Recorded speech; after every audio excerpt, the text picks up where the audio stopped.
Chapter 12. Conjunctions. A conjunction is a part of speech that connects. It can connect sentences, clauses, groups of words, or two individual words.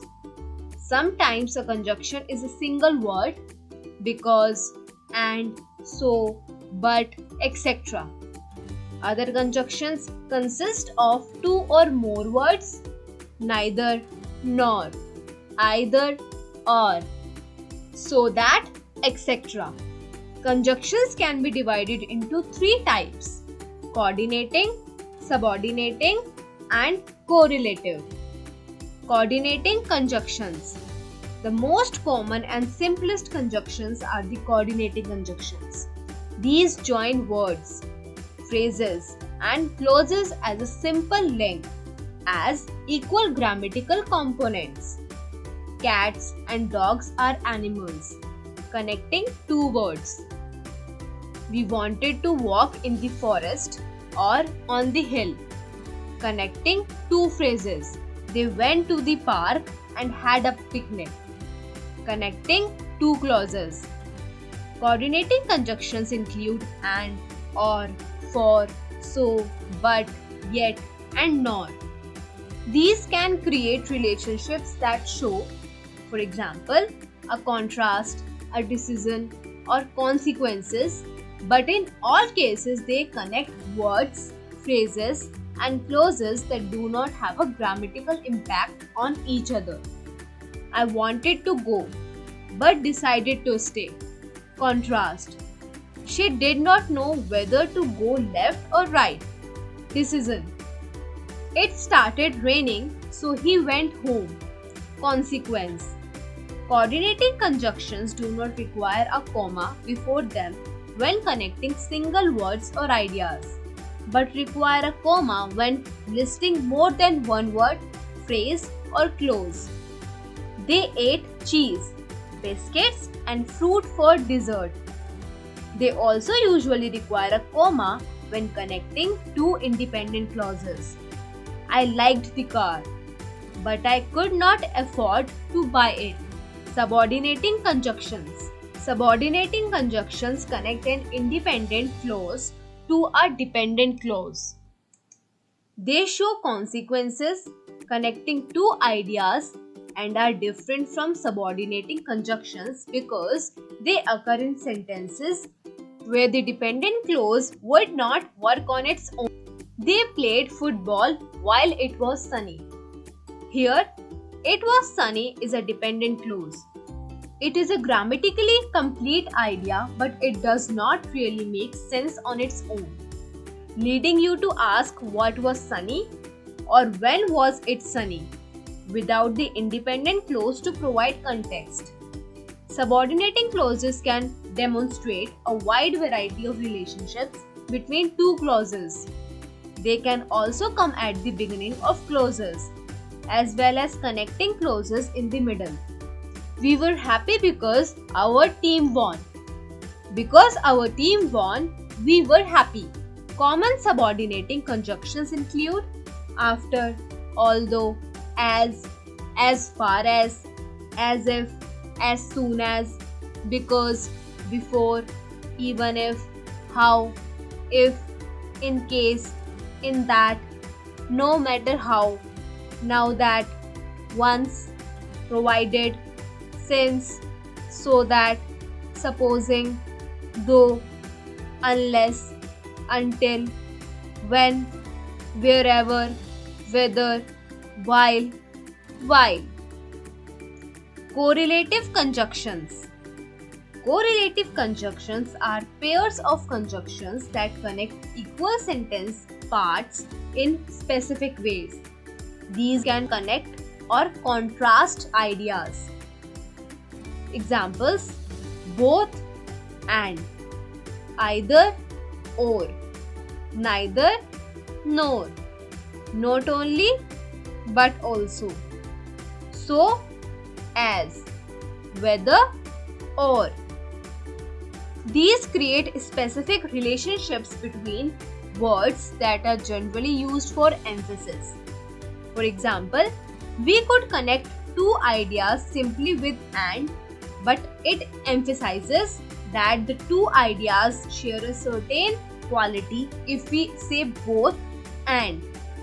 My mother and sister were ill. Both my mother and sister were ill. In the second sentence, this may emphasize that for both people to be ill is surprising or alarming. The first sentence is more of a dry statement or fact. Conjunctive adverbs. Clauses and phrases can also be connected with certain adverbs which connect ideas. These can be used in the same way as conjunctions, but are not specifically conjunctions.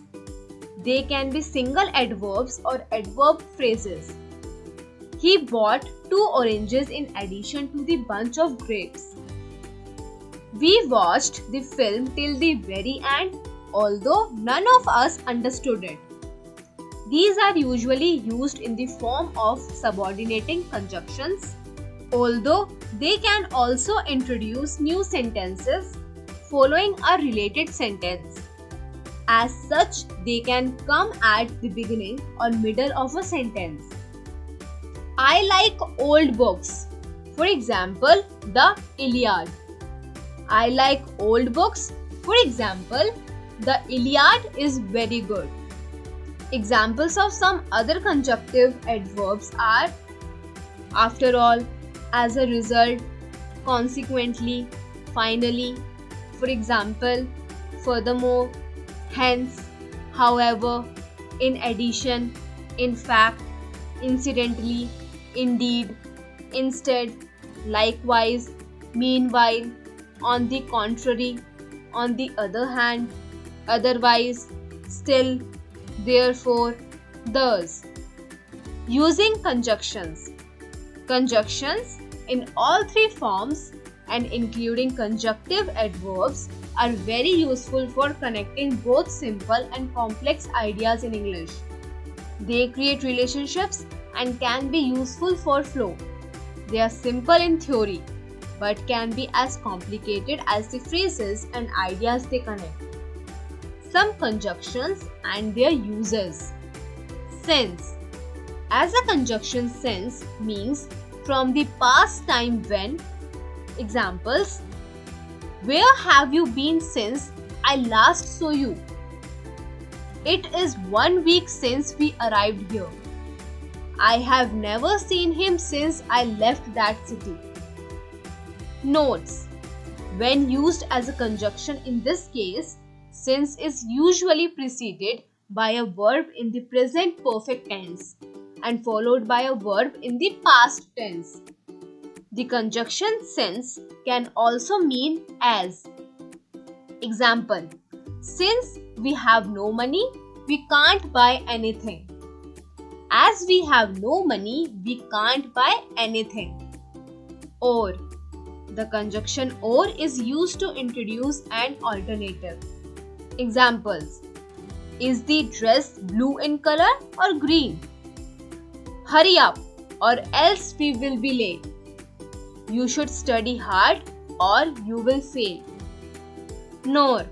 The conjunction nor is still used, though it is not very common. Its most common use is in the correlative pair neither nor. Examples: she is neither beautiful nor intelligent. He is neither rich nor wise. Nor can also be used with other negative expressions. Example: Sana did not turn up and nor did Pari. If. The conjunction if means on the condition that, supposing that, and similar ideas. Examples: if you want to go, I will take you. If it rains, we shall not go. If can also mean when or whenever. Example: if I do not wear my spectacles, I get a headache. If can mean whether. Example: do you know if Mr. Biswas is at home? That. The conjunction that can be used to express a reason or cause. It is equivalent to because. Example, he was annoyed that he was contradicted. He was annoyed because he was contradicted. That may also express a purpose. It is equivalent to in order that. Example, we sow that we may reap. We argue that we may understand each other better.